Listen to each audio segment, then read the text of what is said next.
And Josh, you just heard from the new press secretary, Jen Psaki there, talking about the challenges of that $1.9 trillion stimulus package being passed, but also sort of putting the onus on Republicans to say, well, these are all things the country needs to address. What do you want to cut? How smooth do you think the process is to get the stimulus in its current form passed? It's a great question. Hey, Kiko. Hey, Zack. Great to see you. So the answer is it's not going to be very smooth. This is a difficult process. We're talking about $2 trillion or something around that. After we've already spent $4 trillion, you have now a Republican minority, but very thin minority, thinking about how they need to work with the Biden administration, but also talk to their base and think about their path forward. So what the Biden administration offered, as the press secretary said yesterday, was their offer. It's a package. They're open to negotiation. They're bringing in Senator Murkowski from Alaska, Senator Collins from Maine this weekend. They're open to hearing their changes that they'd like to see. And I think the White House was very upfront yesterday, something we haven't heard from the podium in recent years, saying these are our priorities. If you have changes, what would they be? And I think the big pressure point here is going to be on state and local funding.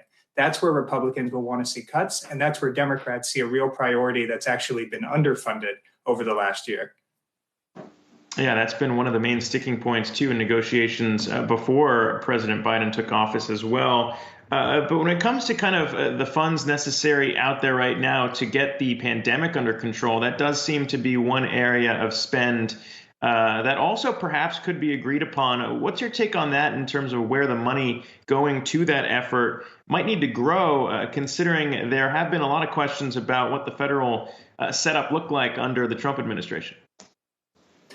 Right. So the new COVID coordinator, Jeff Zients, came in today and said, it's not that we have to revamp or restructure the COVID vaccine plan. There was no COVID vaccine plan. And I think if you combine that with the jobless report we saw today, 900,000 on the weekly claims, I think they have a strong case to make that it's vaccinations that are the key, not only for U.S. health, but also for the U.S. economy. And that, to me, is going to be the big difference you see from this administration on their economic messaging. They see the health and the economy deeply intertwined. I think the previous administration saw them as almost countervailing forces. And I think that's the message you're going to hear from the president today when he comes out and finally outlines a national COVID strategy, which I think the markets and more broadly the country have been looking for. Another issue that we've already seen take center stage here is the issue of climate change. We saw in the initial executive orders that were signed, the U.S. rejoining the Paris Climate Accord, also the president revoking that permit for the Keystone XL pipeline. It feels like increasingly climate isn't just sort of an issue about the environment, but a business issue, an economic one for this administration. How do you see that shaking down? And how do you think Biden makes that case to those who say this is not the time to be focused on something like this? Well, no, it's a great question. And, I was so struck in Janet Yellen's hearing where she said, we are creating a climate hub within the Treasury Department. And you can bet a lot of people at Treasury right now are thinking about how to operationalize that idea.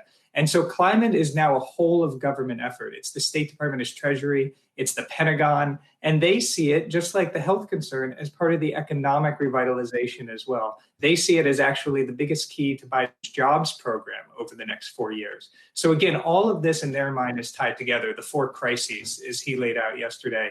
And I just think it's not separating out climate and the economy, climate and health. It's climate and everything together. And we've never seen a whole of government approach to climate. Kerry's going to do this on the international side, but on the domestic side, we'll have Gina McCarthy and others. So it's really a sea change in the way we think about climate and elevating it to a cabinet level role. This is a big change in government, the likes of which we haven't seen probably in 30 years in terms of prioritizing an issue set. Yeah, I mean, on the climate front, it's kind of indicative of a shift here, as well as, it's not just climate we're talking about, but across the board issues where Biden has been very different than what we saw under President Trump in making sure the United States returns to a global stage as a leader. Outside of climate, though, obviously, all economies right now are kind of grappling with the pandemic and the response to it. So how do you see maybe the economic response under a Biden administration maybe cohorting with the rest of the G20, other nations out there, our allies, to coordinate what we're trying to do back here at home? So this is the big question for Biden on the international economic front. And really the question of 2021 from a global economic standpoint is about debt and deficits. And will we basically repeat the mistakes of the 2010s and let debt, deficits, austerity measures take over, which would be smart economic investment policy? And I think, again, Janet Yellen brought this up. It was very interesting in her hearing where she said the key factor is not GDP, debt to GDP ratio, which we always talk about. We're at the highest since World War II. The world is as well. But it's actually interest on the debt. And we're lower than we are now in 2008. And this to me is the key. It's sort of technical, but it's so key. And you could see the senators sort of perking up and trying to internalize this. And so what Biden's going to do is say we have to make smart investments in the US. And if he can get the $2 trillion package, then he's going to go to the G20 and say, we did it, you should do it too. And what he's hoping is to create a virtuous cycle of spending in 2021 that spills over back into the United States and basically puts the global economy on a better trajectory for the whole decade. This is the big gambit for Biden. Not only can he get the spending at home, can he get it across the world? Not easy to do after a year where we've seen extraordinary fiscal and monetary spending. Yeah, I mean, how optimistic is that view that when you talk about this sort of becoming the cycle, or that's the hope, at least for Joe Biden? We've already heard grumblings here in the U.S. from some lawmakers who say, look, let's wait until we see the impact from the stimulus package that was passed in December, until we decide to go big yet again.